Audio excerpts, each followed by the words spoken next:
Alright guys, today I'm going to be predicting the rankings for every single coaster coming to Six Flags Qiddiya whenever it opens, 2024, 2025, 2026, I don't even know at this point. It's probably going to be early 2025 if I had to predict, but, it could be any of those 3 years, who really knows.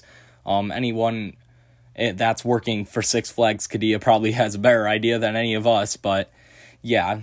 Whenever it opens, this park looks fantastic. I mean, maybe it's not going to live up exactly to what the renderings have it as, but yeah, it looks like possibly the best park out there, just because how stacked these 8 coasters are going to be and how well they all complement each other, plus all the theming it looks like they could have. And this is funded by the Saudi government, all right? This isn't Salim Basul Six Flags over here. This isn't like even Richard Zimmerman. Like, they have ridiculous amounts of money, and I get there's controversy and whatever, but at the end of the day, this is happening.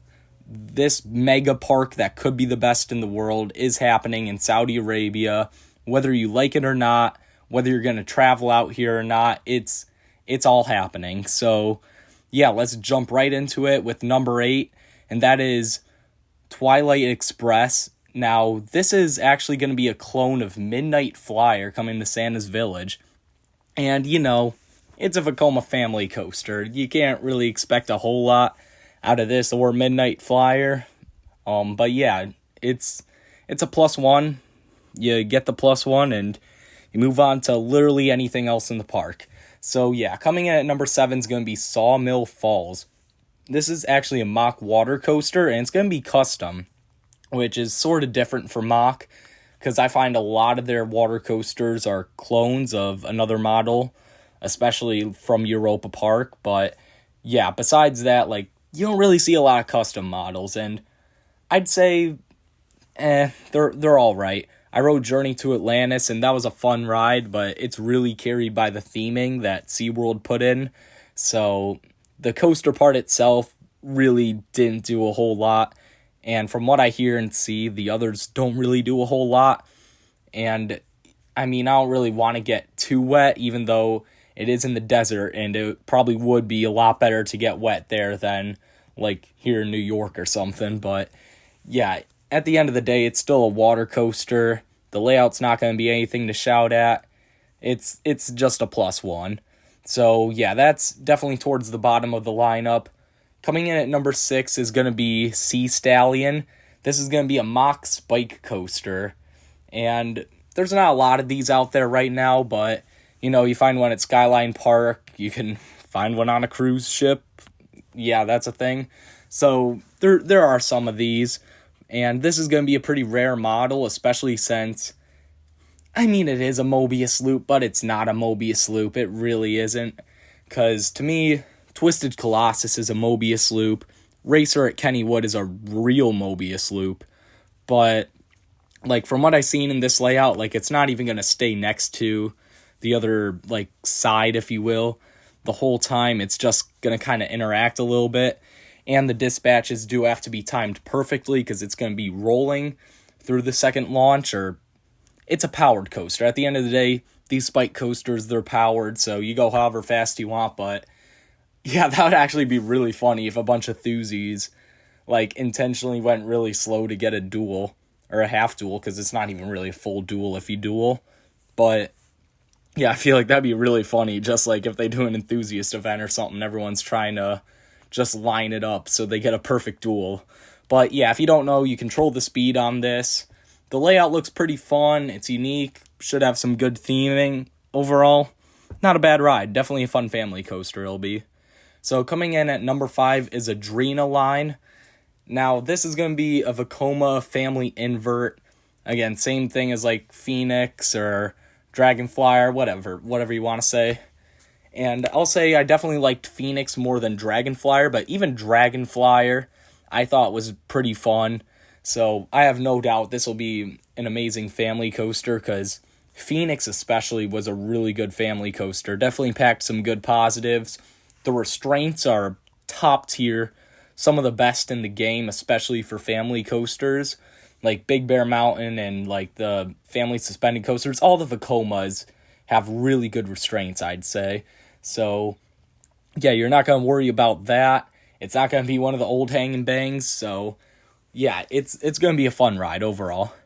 So now we're getting into the top 4. These are the 4 thrill coasters, and that's also something I love about what this park's doing is how balanced the collection is. Like, to me, there's honestly, like, clear step-ups in the lineup. Like, number 4 through 2 here, I feel like for a lot of people is going to be, like, pulling their hair out deciding what the order is, but to me, it's close, but there is a clear order. So starting that off is Colossus at number 4. A lot of people might think this will be number 2 or whatever. I'm really skeptical about this, okay? Especially after hearing the reviews of Zambezi Zinger and how bad these new GCI restraints are.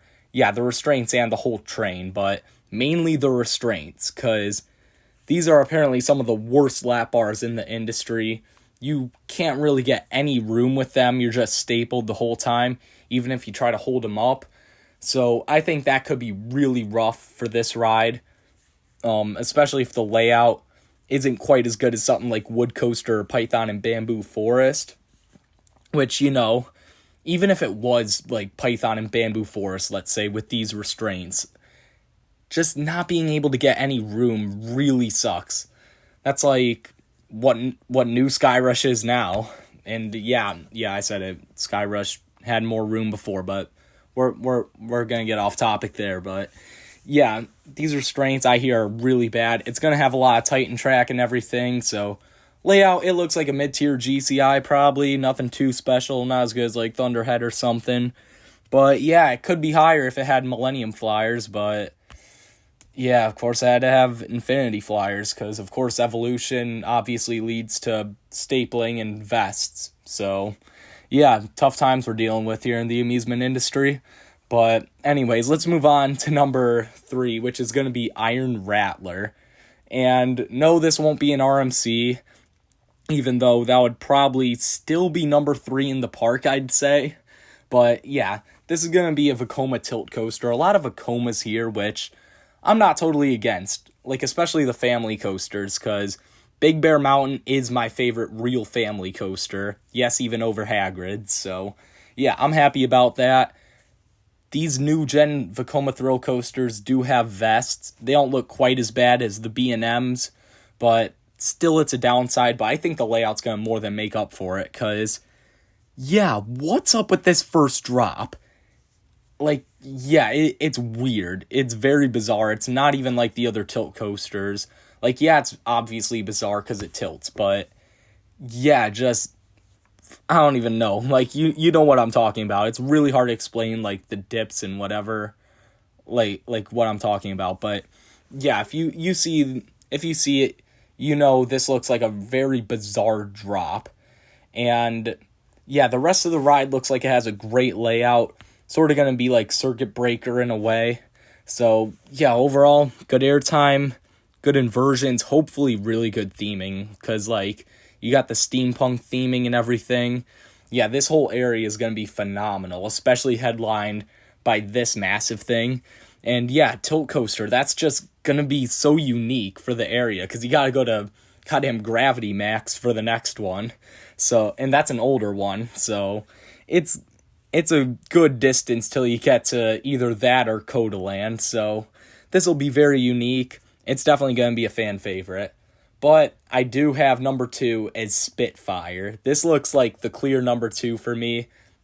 It's going to be a swing launch, and yeah, it just looks fantastic. You think Top Thrill 2 looks good? This looks even better. It's going to have some airtime, and it looks like it could have an inverted top hat, which is going to be absolutely nuts. It's the tallest inversion, period. Like, I don't even know what else to say. It's going to be hyper status. Yeah, it's going to be nuts. Like, I don't know if it's going to be as good as, like, Beyond the Cloud or something, but it definitely looks top 50 in the world. I think Intamin's going to do phenomenal things with this ride, especially since there's not really any laterals. which is huge with these restraints, because unless you're the Mosasaurus roll, you can't really dish out laterals with these restraints, as proven by Skyrush, which I'm not going to diss more in this review or ranking, but yeah, we're not going to talk about that more. But yeah, Spitfire looks like an incredible number 2. I think it's definitely being slept on a little bit. But, I mean, I don't even really have to say what number 1 is. We all know it's Falcon's Flight.